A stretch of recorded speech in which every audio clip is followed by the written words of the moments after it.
Bonjour à tous, ravi de vous retrouver. Bonjour à vous deux, messieurs. Merci d'avoir accepté à nouveau le principe de cette émission.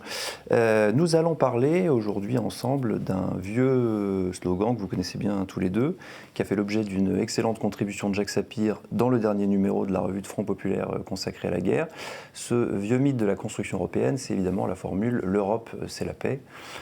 Qu'on connaît bien. Le dernier souvenir en date que j'en ai, alors il y en a beaucoup parce qu'on nous ressort la formule souvent. Vous vous souvenez quand on avait momentanément mis le drapeau européen sous l'Arc de Triomphe, tout le monde avait trouvé ça, enfin, certains avaient trouvé ça génial, d'autres évidemment avaient trouvé ça scandaleux. Nathalie Loiseau avait fait un tweet en disant quand même, pourquoi se scandaliser, ce drapeau nous a apporté 70 ans de paix. Bon, déjà, il faudra voir comment elle fait son calcul, c'était pas explicité. Mais voilà, on nous sort régulièrement cette formule-là. Avant même de savoir si c'est vrai ou si c'est faux, est-ce que vous pourriez me dire d'où vient ce slogan, entre guillemets, à partir de quand on a commencé à dire ça, à répéter, à le rabâcher? Je suppose qu'on ne disait pas ça dès 45, 46, 47, évidemment, la construction avait à peine commencé. Mais à partir de quand on a commencé à rabâcher ça en permanence?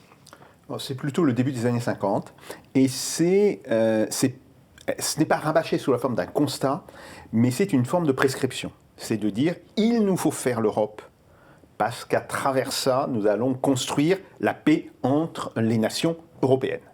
Donc c'est un projet. L'Europe, c'est la paix, c'est un projet essentiel. Bon. Par ailleurs, ça masque complètement l'état des relations économiques, parce que de quelle Europe parle-t-on au début des années 50? La CECA, la Communauté européenne du charbon et de l'acier, Euratom, donc c'était essentiellement de la coopération économique. Bon. Et même le traité de Rome 1957, ça reste très largement du domaine de la coopération économique. Il n'est pas question de défense du tout à ce moment-là. Alors, il y a eu un problème de défense, mais qui a coulé en 54-55, c'était la Communauté européenne de défense. Mais là, ce n'était pas pour établir la paix sur le continent, c'était pour établir une défense européenne sous l'égide des États-Unis face à l'Union soviétique. Bon, donc on est essentiellement dans du prescriptif, pas plus, et par ailleurs, on ne regarde pas la situation économique qu'il y avait en 1914. Parce qu'en 1914, le premier client de l'Allemagne, c'est la France, le premier client de la France, c'est l'Allemagne. Et on voit que les relations économiques sont pourtant extrêmement développées au sein des principaux pays européens. Alors c'est le cas, donc France, Allemagne, Italie, Pays-Bas, Belgique, pays très importants industriellement, et Grande-Bretagne. Ça ne les a pas du tout empêchés de se sauter à la gorge en août 1914. Donc, il y a cette idée que l'économie permettrait d'arriver à la paix. Le doux commerce de voilà, c'est une vieille idée. C'est une idée libérale. Mais à l'époque, à la limite, pourquoi pas? On dit qu'il faut construire la paix par des arguments économiques, même si c'est sans doute une approche limitative. Au moins, c'est un projet. À partir d'un certain moment, ça s'est retourné. On a dit l'Europe, c'est la paix, au sens, non pas nous allons essayer de construire la paix parce qu'on sort des deux conflits mondiaux, mais ça fait, ce que dit Nathalie Loiseau, ça fait 70 ans que l'Europe nous a apporté la paix, que les institutions européennes nous ont apporté la paix. Alors, sans mauvais jeu de mots, de quelle paix on parle? Pour certains, l'Europe c'est la paix, PAIE si tu veux, mais PAIX, j'ai fait beaucoup plus confiance à l'équilibre de la terreur de la guerre froide pour nous avoir garanti la paix. Tu vois, la menace de l'hiver atomique a certainement infiniment plus joué.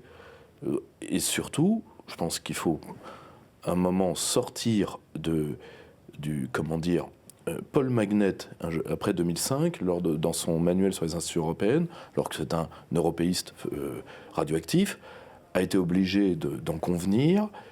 Nous avons en partie menti sur l'histoire de l'UE, vu que beaucoup de peuples pensaient que l'Europe serait, je cite Magnet, pourtant des têtes de l'européisme dans son pays, serait le refuge des patries blessées et non le substitut aux patries en question.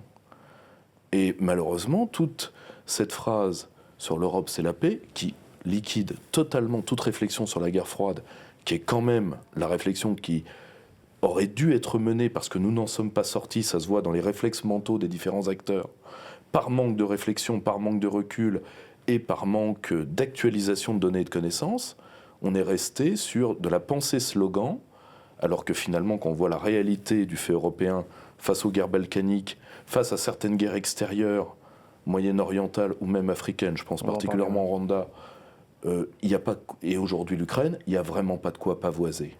Vraiment. Justement, Rwanda, ça me fait penser à Hubert Védrine, et je crois que c'est Hubert Védrine qui avait dit les pères fondateurs de l'Europe, c'est Staline et Truman. Est-ce que ça rejoint un peu cette idée de finalement que c'est la guerre froide qui a permis l'envie de construire quelque chose de pacifié en Europe? Alors, oui, il y a certainement eu cette dimension de la guerre froide, c'est indéniable. Mais il n'y a pas que ça. Il faut savoir que l'idée de l'Europe est une très vieille idée. Alors, je ne vais pas remonter jusqu'à Victor Hugo, les États-Unis d'Europe, bon. Oui, mais excuse-moi, je vous coupe, Jacques Sapir, mais on dit aussi souvent, vous parlez des mythes de l'Union européenne, c'est un projet sui generis, complètement sorti des cartons, qui n'a aucune antériorité, etc. C'est pas vrai, ça? Non, pas du tout. Déjà, au moment de la guerre de 1870, Victor Hugo se rend dans une conférence et il salue la foule, c'est quand même quelqu'un de connu, qui vient lui souhaiter bon départ sur les quais de la gare en disant « Je m'en vais pour construire les États-Unis d'Europe ». Bon. Il y a une deuxième phase après la guerre de 14-18. Donc, il faut vraiment comprendre que c'est un traumatisme absolument fondamental, en France en particulier, mais pas seulement, aussi en Allemagne. Bon, on se dit, c'est plus possible. On ne peut plus continuer à faire des guerres européennes. On a vu où ça nous a menés. Mais là encore, c'est quelque chose qui rapidement se délite. D'abord parce que la France n'en veut pas. La France qui est l'homme fort de l'Europe pour 7-8 ans, en réalité, mais qui, au moment du traité de Versailles, des traités de Sèvres et de Trianon, est en capacité d'imposer ses idées, qui ne sont pas toujours très bonnes, n'en veut pas absolument. Après, c'est l'Allemagne qui n'en veut pas. L'Allemagne qui, au départ, hésite, eh bien, dès la conférence de Rapallo, en fait, elle se cale sur un projet de reconstitution de sa puissance et de sa puissance militaire qu'elle va faire avec un autre État paria, c'est l'URSS. Et donc c'est le début de la coopération qui va durer jusqu'en 1931-1932. En fait, quand Hitler arrive, elle est déjà quasiment morte. Bon, donc il y a ça. Troisième pays qui dit oui, l'Europe c'est très bien, mais qui n'en veut pas fondamentalement, c'est la Grande-Bretagne. Et la Grande-Bretagne, à ce moment-là, est beaucoup plus préoccupée par les questions de survie de son empire, par la substitution, par exemple, de l'arme aérienne à l'armée de terre pour maintenir la paix dans l'empire. Et il faut savoir que le premier pays qui a pensé l'usage de l'aviation comme arme anti-insurrectionnelle, c'est la Grande-Bretagne. Et c'est la RAF qui l'a pensé. Donc voilà, il y a un petit moment qui se joue autour du traité de Versailles. Enfin, grosso modo, entre le traité de Versailles et la conférence de Rapallo. C'est d'ailleurs très très clair quand vous lisez les ouvrages que Keynes a écrits à l'époque, mais qui, à partir de la conférence de Rapallo, est complètement mort parce que personne n'en veut. Bon. Et donc, quand on se remet à parler de l'Europe, on parle à la fois à partir de cette expérience, mais aussi avec un passif. C'est que le thème de l'Europe, il a été développé par les nazis. C'est quand même l'Allemagne nazie qui a prétendu construire l'Europe contre le judéo-bolchevisme, contre les États-Unis. Ça, on ne le dit pas beaucoup. Hein, Voilà. Et ça, c'est, je dirais, une autre des influences.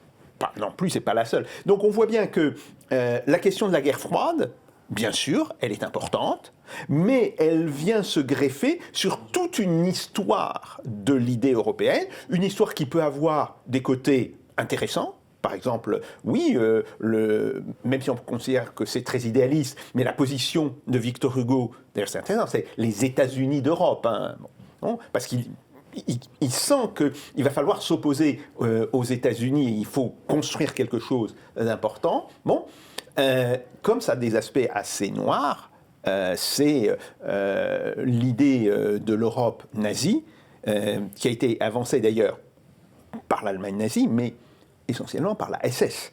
parce que la SS, c'est prétendu la première armée européenne. La SS avait le droit d'intégrer des contingents non allemands, ce qui était interdit à la Wehrmacht. Pierre-Yves ? Juste un ou deux rebonds, en accord parfait avec Jacques, mais pour nos spectateurs qui peuvent découvrir certaines choses dans ce qui vient d'être dit, il faut bien voir que une fois incorporé dans la SS, il faut voir que dans la SS, tout signe, volonté de distinction sur base nationale, une fois l'incorporation faite, était sujet à des sanctions disciplinaires telles que la SS pouvait en faire. Donc on imagine, là vous avez affaire à des gens dont la douleur, ce sont des professionnels quand même. Et vous avez déjà un creuset de l'antinationalisme nazi profond à l'intérieur de la SS. Je reviens sur deux points bibliographiques, parce que là, les gens, il faut une source en plus. Vous avez eu une réflexion qui a été tue en France, dont l'un des premiers à avoir voulu la faire sortir de l'ombre à partir de l'historiographie britannique, c'est John Lockeland.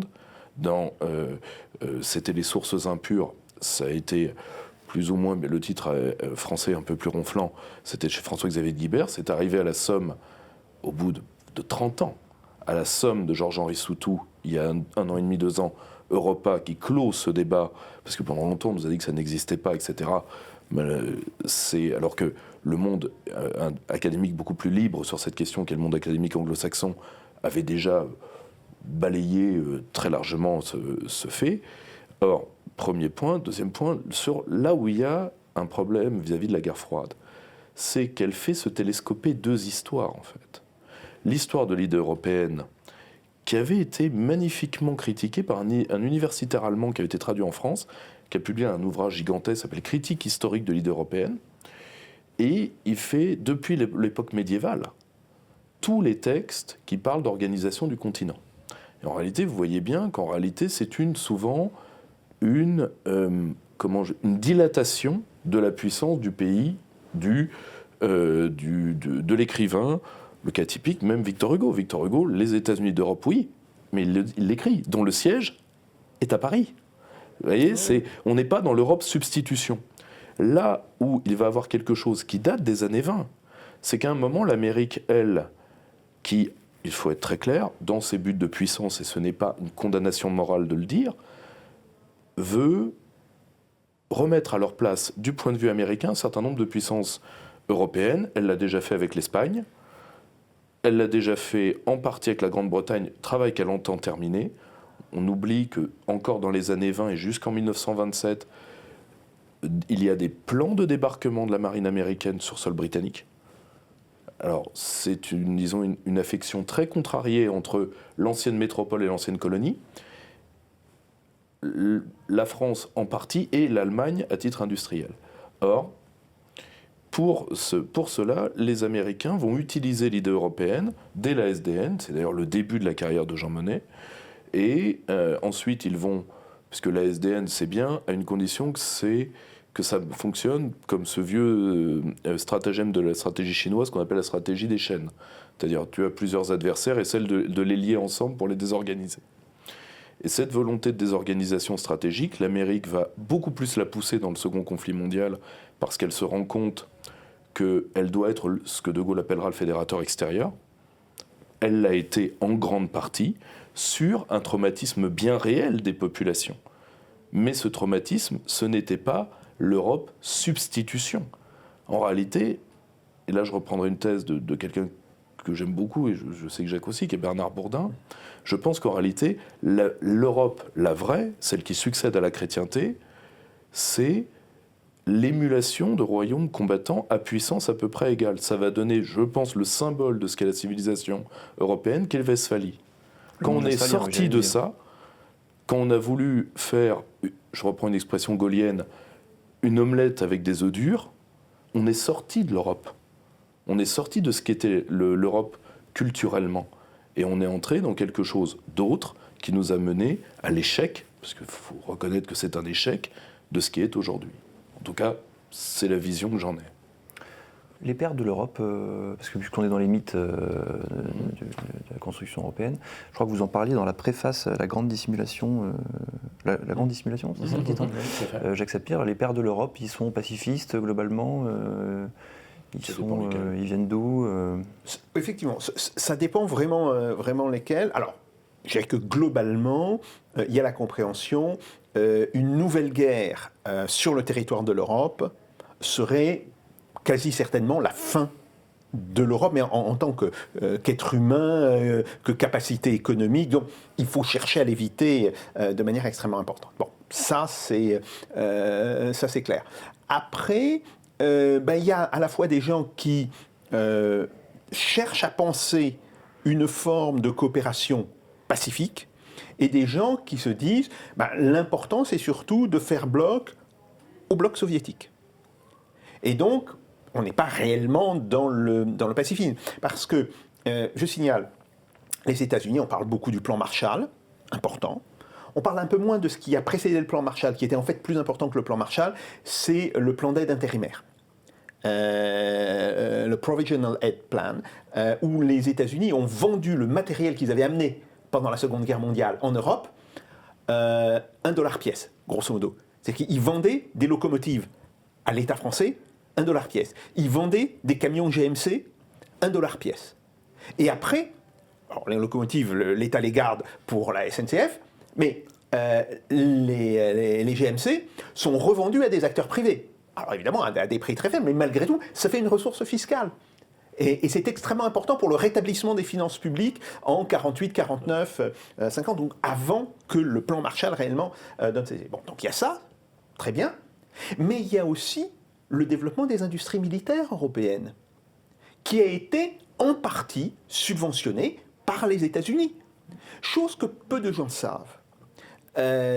Marcel Dassault, quand il vend ses Mystère 4, d'abord les Mystère 2, puis les Mystère 4, d'abord les ouragans, puis Mystère 2, puis les Mystère 4, après viendra le Super Mystère, à l'aviation française, une partie sont achetés sur ce qu'on appelle à l'époque les fonds offshore. Ce sont des fonds américains, donc l'avion n'est que prêté à la France, il est propriété des États-Unis, et quand il est mis au rebut, il est renvoyé, non pas aux États-Unis, mais sur une base américaine, où là, il y a des accords qui peuvent être un petit peu divergents, et où les Américains décident de les revendre au gouvernement français pour la ferraille ou pour l'utilisation comme stock de pièces de rechange à un prix effectivement tout à fait dérisoire. Mais il y a bien eu une forme de subvention des États-Unis aux industries militaires européennes. Pourquoi ? Parce que les États-Unis qui se disent une guerre peut éclater avec le bloc de l'Est à n'importe quel moment, qui sont de moins en moins, je dirais, chauds à utiliser l'arme nucléaire centrale. Ils vont basculer d'une doctrine de la dissuasion centrale à une doctrine de la riposte graduée au début des années 60, mais en fait, le tournant, il est pris à la fin de la guerre de Corée. Et c'est après, il y a toute une évolution, mais il faut d'abord que l'OTAN, qui n'existe pas encore, mais disons les puissances européennes, et puis après, avec la constitution de l'OTAN, soient capables de s'opposer conventionnellement aux forces soviétiques, puis du pacte de Varsovie, et qu'on ait à utiliser l'arme nucléaire qu'en dernier recours. Bon. Mais pour ça, il faut reconstruire les armées. Et reconstruire les armées, ça veut dire reconstruire l'industrie de défense française, reconstruire l'industrie de défense belge, reconstruire l'industrie de défense britannique, et progressivement reconstruire l'industrie de défense allemande à travers des accords de coopération entre la France et l'Allemagne. Par exemple, c'est à travers ces accords de coopération que toute l'industrie aéronautique allemande a été reconstruite. Les premiers avions que les Allemands ont produits, c'était des Fouga Magister sous licence, c'était des Nord-Atlas sous licence. Donc, il y a vraiment toute cette idée-là, et puis à partir de la fin des années 50, les États-Unis se sont dit « Ah ben oui, c'est un peu embêtant parce qu'ils sont devenus nos concurrents. » Et donc ils arrêtent. Bon, mais il y a aussi ça. Donc ça veut bien dire que dans cette paternité de l'Europe, on trouve des courants très divers. Tout à fait. Non, mais surtout, le nucléaire, parce qu'on parlait de la guerre froide, c'est des sujets liés et connexes et fondamentaux, parce que 45, quand est-ce que les soviétiques ont eu 49. 49. Donc en fait, c'est simplement qu'on a deux puissances qui se font face et qui sont en capacité potentiellement de s'atomiser, donc tout le monde se calme. Oui, alors, en sachant que de 45 à 49, enfin 45, les États-Unis utilisent 2 fois l'arme nucléaire. Ils n'en ont plus. Ils ne peuvent pas en utiliser une troisième fois, il n'y a plus. Ils ont construit en fait 3 bombes nucléaires, une pour test au Nevada, au Nouveau-Mexique, à Alamogordo, et les 2 autres, c'est Hiroshima et Nagasaki. La 4e arme nucléaire n'arrive qu'à l'automne 46. Donc, à l'époque, c'est extrêmement long, c'est extrêmement compliqué de faire une arme nucléaire. Et ils doivent en avoir, grosso modo, une centaine, ou 120. Et puis, à la fin des années 40, donc 49, l'Union soviétique fait exploser sa première bombe, passe assez rapidement, d'ailleurs, à une construction, sans avoir d'ailleurs les vecteurs pour toucher les États-Unis. Et là, on monte progressivement. Mais la dissuasion nucléaire ne fonctionne en tant que telle qu'à partir des années 50-52 et ne fonctionnera réellement que quand les soviétiques mettront au point des vecteurs transatlantiques, le bombardier Tupolev 20, qui, sous une forme évidemment modernisée, etc., vole toujours. Si vous voulez, c'est ça qui est extraordinaire. C'est à quelle époque, ça ? Le Tupolev 20 est entré en service en 57. C'est en 57 qu'ils ont la possibilité vraiment de toucher les États-Unis. Oui, 56-57. C'est la fusée qui va lancer Gagarin, d'ailleurs, la Semyorka, la R6, qui là aussi, mais à quelques unités, à quelques exemplaires, et puis après, progressivement, ça va monter. Point important, dans les 2 arsenaux, celui des États-Unis et celui de la Russie, il y a toujours des armes de guerre froide qui sont là. C'est-à-dire le B-52. Le B-52 qui est entré en service, je crois, en 57-58, à peu près comme le Tupolev 20, qui vole toujours, qui est toujours utilisé. Alors bien sûr, sous une forme très modernisée, avec des équipements électroniques très bons, mais il vole toujours. Un avion qui date de plus d'un demi-siècle. Hein. Bon. Et même chose pour le Tupolev 20. Maintenant sous le nom de Tupolev 95, Tupolev 142, mais c'est toujours fondamentalement le même avion.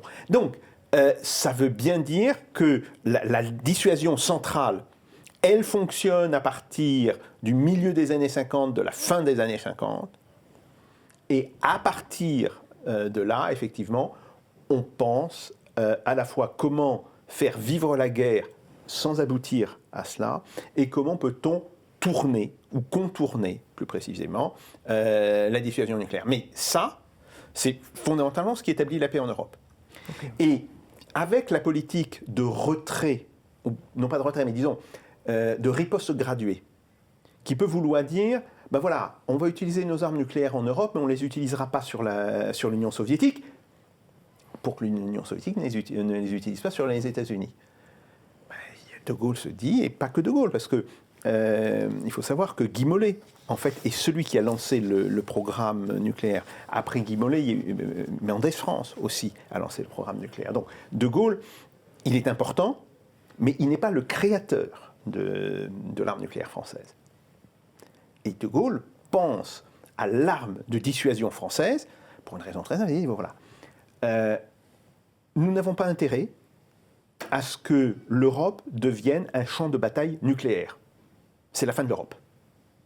Donc, il faut que nous, France, puissance européenne, nous ayons un moyen de dissuasion pour dire aux soviétiques, c'est clairement l'Union soviétique qui vise, vous n'allez pas plus loin, vous n'utilisez pas plus de niveau de violence. C'est ça le sens de la dissuasion nucléaire française, et elle fonctionne. Et elle est même intégrée dans la planification soviétique à partir du début des années 70.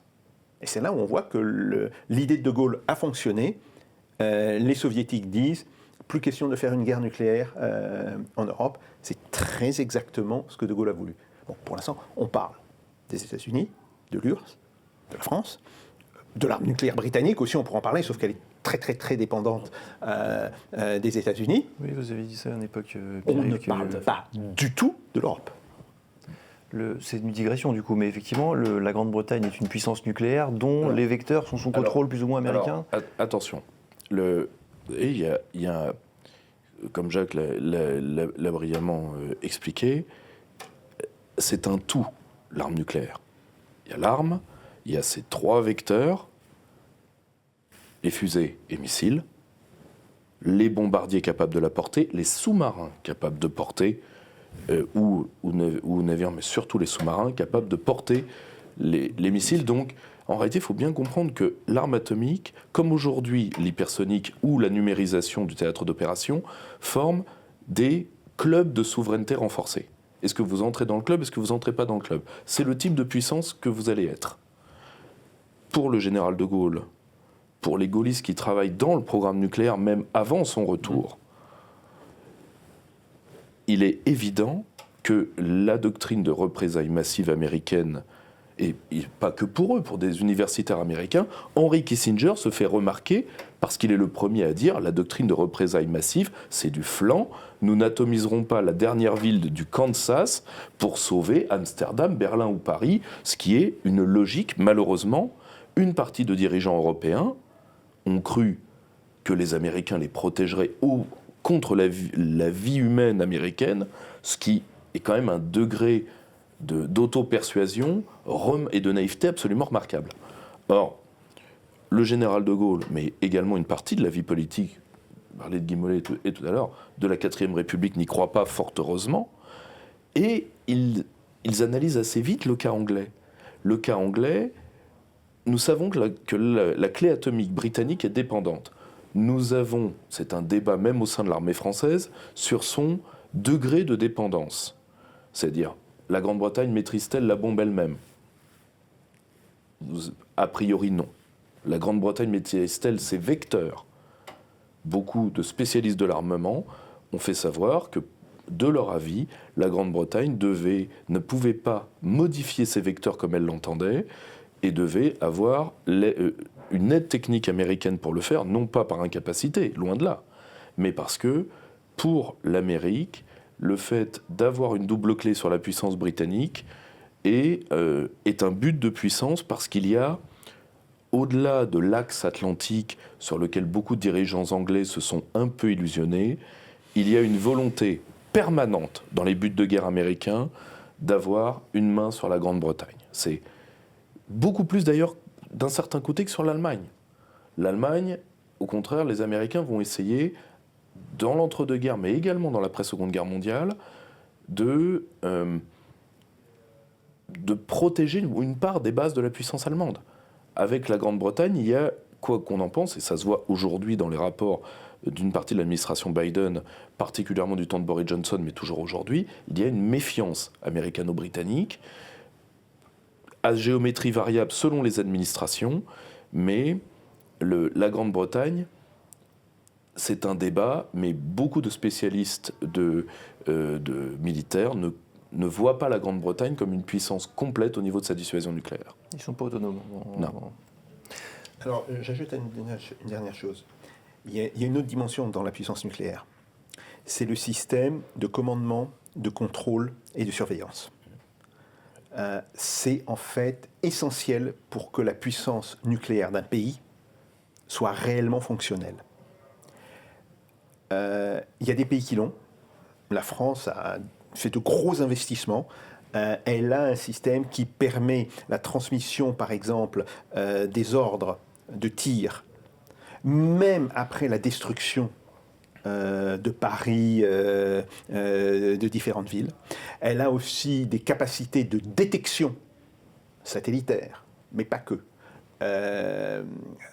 Si vous voulez, d'un tir vers la France. Bon. D'autres pays n'ont pas cette capacité, et en particulier pas cette capacité de survivre à une première frappe. C'est le cas du Pakistan.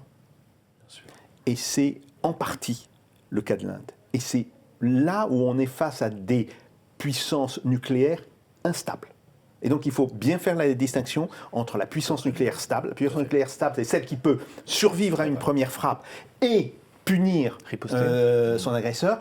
Et la puissance nucléaire instable, où la survie n'est pas du tout assurée après une première frappe, et donc la pression à tirer avant que l'autre ne tire devient très forte.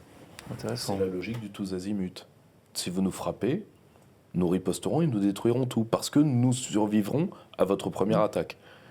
Ce qui est... Là, pour le coup, il y a un vrai impact pacificateur. Là où, Jacques l'a très bien dit, là où des pays qui n'ont qu'un seul tir sont plutôt dans une optique que le premier qui dégaine aura l'autre. Et c'est ça qui est dangereux. Vu l'état des deux pays en question, c'est pour ça que ce n'est pas une menace. Là, vous parlez, oui, tout à fait. C'est pour ça que ce n'est pas du tout une menace anodine. Je voudrais qu'on parle, d'ailleurs vous en parlez dans votre papier, Jacques, rapidement, on ne va pas refaire les guerres de Yougoslavie. Simplement la question, c'est pourquoi, quand on dit l'Europe c'est la paix, quand Nathalie Loiseau dit le drapeau nous a apporté 70 ans de paix, les guerres de Yougoslavie n'existent pas, les Balkans ne sont pas en Europe, et tout ça, je crois qu'il y a 150 000 morts, 4 millions de réfugiés, c'est 10 ans de guerre, ça n'existe pas. Tout à fait. Bon, alors, d'abord, certainement pas 70 ans, puisque le drapeau européen date de la construction de l'Union européenne, qui n'est pas la CE. Donc, ça serait au mieux depuis 1991. Bon, c'est le premier point. Les guerres de Yougoslavie, ça tombe voilà. bien. Et alors après, oui, il y a la guerre civile yougoslave, il y a l'implication de pays européens, non pas de l'Union européenne, mais de pays européens. D'abord avec des intérêts divergents. La France soutenait l'unité de la Yougoslavie au départ. L'Allemagne, elle, a soutenu très vite la Croatie. Donc, ça. Et puis après, il y a la deuxième guerre post-yougoslave. C'est la guerre du Kosovo, enfin, la guerre contre la Serbie et du Kosovo. Et on voit là, à chaque fois, que sur sa périphérie, l'Europe est plutôt facteur de guerre. Elle est plutôt facteur de guerre. Ce qu'on aurait pu espérer, alors, je suis un petit peu jugé parti puisque je travaillais à l'époque pour le ministère de la Défense. Et l'une des idées qui circulait, c'était de dire, bon, il faut que les pays européens se mettent tous d'accord et tapent un grand coup en disant aux belligérants, maintenant ça suffit, nous avons les moyens d'intervenir, mais nous avons aussi les moyens économiques de vous aider. Donc, carotte et bâton, ou plutôt bâton et carotte. Vous allez arrêter de vous taper dessus, vous allez trouver un accord entre vous, et à ce moment-là, on va vous aider. Le problème, c'est que ça a tenu même pas 6 mois. Parce que très vite, on a vu qu'il y avait des divergences au sein des pays de l'Union européenne, telles qu'on ne pouvait pas penser, qu'on ne pouvait pas penser cela. Donc ça, l'histoire du Kosovo. Bon, on dit oui, les Serbes étaient en train de massacrer les Kosovars. Non. En fait, les crimes n'ont commencé qu'après l'intervention de l'OTAN. Alors, que les Serbes appliquaient une discrimination dure contre les Kosovars, oui, c'est tout à fait évident. Mais ça n'allait pas au niveau du crime de guerre ou du crime contre l'humanité. Et ce sont les bombardements de l'OTAN qui ont provoqué une forme de basculement. Bien. La décision de l'OTAN d'intervenir, donc d'arracher le Kosovo à la Serbie, puis de le constituer en État indépendant. Ben, même au sein de l'Union européenne, ça n'a pas fait l'unanimité. Et ça ne l'a fait toujours pas. Et un pays comme l'Espagne ne l'a toujours pas reconnu. Kosovo, c'est vrai. Et c'est ça qui est important. Donc on voit bien que sur ces différents points, pas d'union entre les pays de l'Union européenne, divergence d'intérêts. Les œufs durs, on parlait Pierre. Tout à fait. Bon. Et sur la question de Kosovo. Donc là aussi, c'est un point extrêmement important, outre le fait que la guerre du Kosovo est le point de départ de l'antagonisme de la Russie face à l'OTAN. En fait, c'est de là que ça date. Très nettement. Pierre, vous vouliez ajouter quelque chose ? Pourquoi Parce que ça, les faits tels qu'ils se sont déroulés très bien, pourquoi alors vous allez me dire, demandez-leur à eux, pas à moi, mais pourquoi les européistes je sais pas, font une espèce de déni sur les guerres évidemment, ça les emmerde un peu, ça je veux bien. Je veux bien répondre à cette question, mais je vais pas taper nécessairement avec le dos de la cuillère. Premièrement, vous avez une indifférence des européistes, en tout cas la vie des Serbes. Ça, je l'ai vu en commission des affaires étrangères. J'ai vu des scènes d'un racisme crasse que vous n'imaginez pas à l'égard des Serbes. Humilier l'ambassadeur serbe est un lieu commun, toujours aujourd'hui, des européistes et particulièrement des européistes allemands, très net, que c'est eux qui dominent par la figure de l'inamovible Elmar Brok le Parlement européen sur les questions d'affaires étrangères. Premièrement. Deuxièmement, principalement d'ailleurs la guerre du Kosovo, mais de la totalité du conflit balkanique, c'est le laboratoire test des guerres impériales qui ont suivi, à tout niveau, et particulièrement au niveau des nouveaux étalons de la propagande de guerre. Ouvrir la boîte noire des Balkans, ça les rend nerveux, toujours aujourd'hui.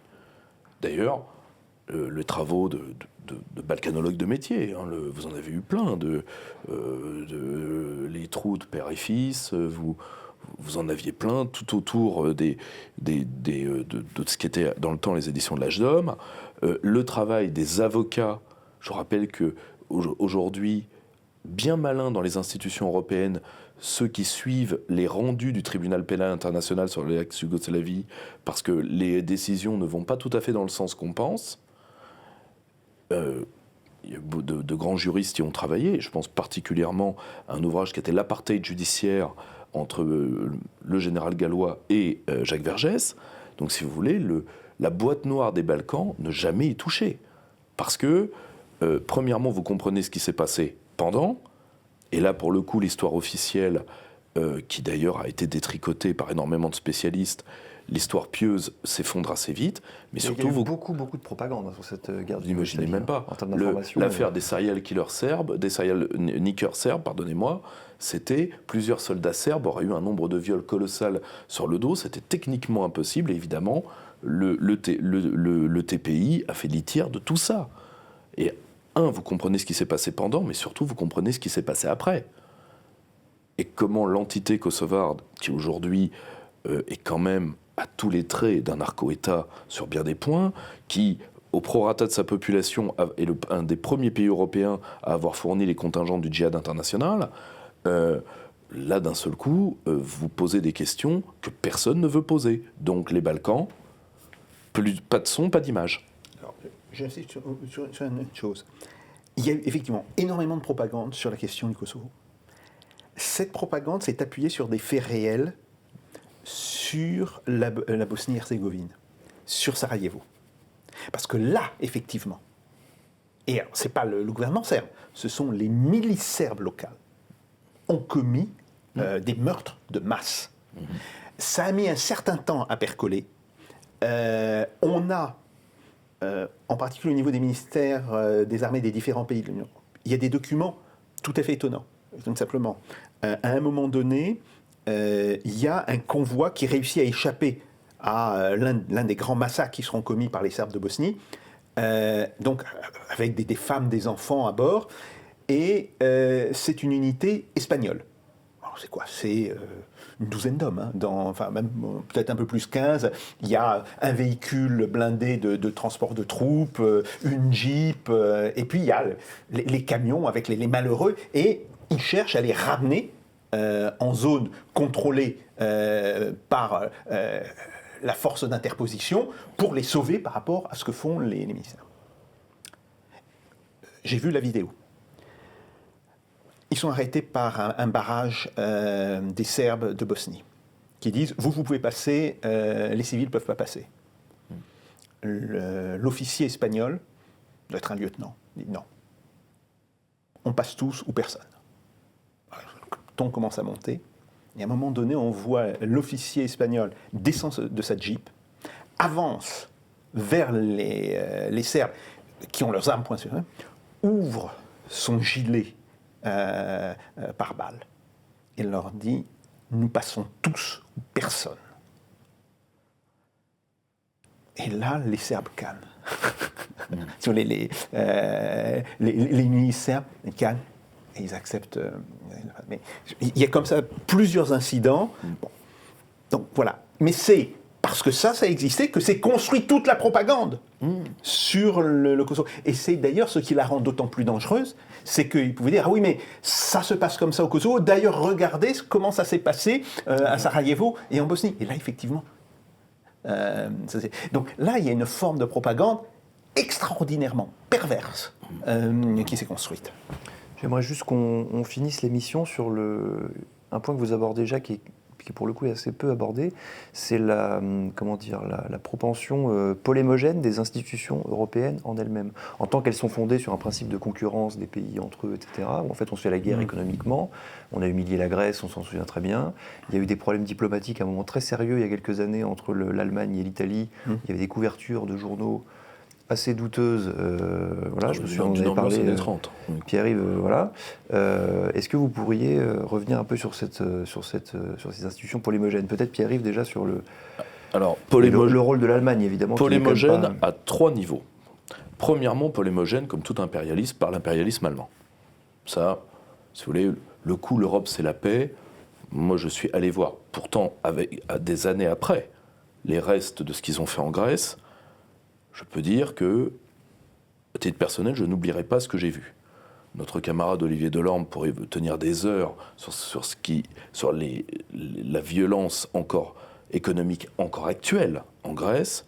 Et j'estime, moi on m'a toujours dit que quand vous maltraitez des populations en temps de paix comme ça, c'est l'équivalent d'un crime, qu'on l'accepte ou pas. Bon. Premièrement, comme tout impérialisme, c'est l'impérialisme premier des institutions européennes. Vous avez un impérialisme second qui est d'être la courroie de transmission de l'impérialisme américain. Je vais vous donner un exemple. Les institutions européennes auraient fait le coup d'État qu'elles essayent de faire sur le plan diplomatique actuellement, l'auraient fait en 2001-2002. Les soldats français auraient payé le tribut, parce que c'est les soldats français qui se battent. C'est pas, vu l'état de la Bundeswehr, si on les avait envoyés en Irak, j'aurais rigolé 2 minutes. Or, c'est les soldats français qui auraient participé à l'un des plus grands crimes de l'Occident, qui est la mort de plusieurs millions d'Irakiens. Je rappelle que les institutions européennes étaient totalement partantes. Pour le coup, particulièrement ce que Donald Rumsfeld appellera avec mépris la Nouvelle Europe, qui d'ailleurs y a envoyé des contingents très légers, mais néanmoins qui a participé à ça. Et à chaque fois que l'Amérique désigne un ennemi, là par exemple, vous avez la diplomatie européenne, Madame von der Leyen, qui ose intimer l'ordre aux pays disposant de flotte de se prépositionner pour Taïwan, ce qui premièrement est un non-sens militaire. C'est pas dans ses attributions surtout. Est un coup d'État diplomatique, et en plus, c'est facile toujours et ça c'est très européiste, d'aboyer en faisant la guerre avec la peau des autres. Ultime point, la tendance inhérente à l'Union européenne à avoir une diplomatie agressive sur le dos des États membres, parce que je rappelle que c'est la France et quelques États contributeurs qui payent tout ce cirque, il faut toujours le rappeler, l'Union européenne ne produit rien, fait de l'humiliation dont nos ressortissants seront un jour ou l'autre victimes, et dans certains cas l'ont déjà été. Quand vous entrez dans les affaires de mœurs de certains pays, pour pouvoir plaquer vos modèles familiaux ou post-familiaux, c'est une atteinte à l'intimité des peuples inconnue depuis l'époque coloniale, et c'est pris comme tel. Quand vous vous permettez de dire que l'Europe est un jardin, que le monde entier est une jungle, le monde entier vous entend bien et a pris la formule au pied de la lettre, et ça, c'est un syndrome, si vous voulez, je terminerai là-dessus, un syndrome d'aboyeur plus que de combattant, c'est-à-dire, vous savez, les pouces au crime, c'est le syndrome Joe Dalton, si vous voulez, petit, méchant, mais qui en rajoute. Et ça, ce ne sera pas éternellement gratuit. Quelques phrases de conclusion. Moi, économiquement, le mécanisme même de l'Union européenne pousse au conflit entre les pays. Et on le voit bien. Alors on l'a vu avec la Grèce, bon, c'était une évidence, mais aussi avec l'Espagne et l'Italie à de moindres degrés. Et on le voit aujourd'hui avec la Hongrie, la Pologne, voire l'Autriche, qui commence aussi à être aussi. Donc, dès qu'un pays Et normalement, si vous voulez, statutairement, l'Union européenne est une alliance de pays. C'est d'ailleurs pour ça qu'il y a quand même des décisions qui doivent être prises à l'unanimité. Et ça, c'est très important. Bon. Et pourtant, dès qu'un pays dit « bah non, là, sur ce point, on n'est pas d'accord », ils ne veulent pas nécessairement sortir de l'Union européenne. Je pense que Viktor Orban n'a aucune envie de sortir de l'Union européenne. Même chose pour les Polonais. Bon. Mais non, à chaque fois, on commence à dire vous n'êtes pas digne d'assurer la présidence de l'Union européenne. On sort tout un discours qui ne peut, d'ailleurs, que dresser les peuples contre l'Union européenne. Donc, non seulement c'est malsain, mais c'est idiot même du point de vue de l'Union européenne. Et ça, le fait que l'Union européenne le maintienne a toujours été pour moi une forme, une source d'étonnement. Et je pense que l'Union européenne sera beaucoup plus détruite par ses propres erreurs que par l'action de ses adversaires. Belle formule conclusive. Merci beaucoup, messieurs. On se retrouve rapidement pour une prochaine émission. Merci beaucoup. Merci.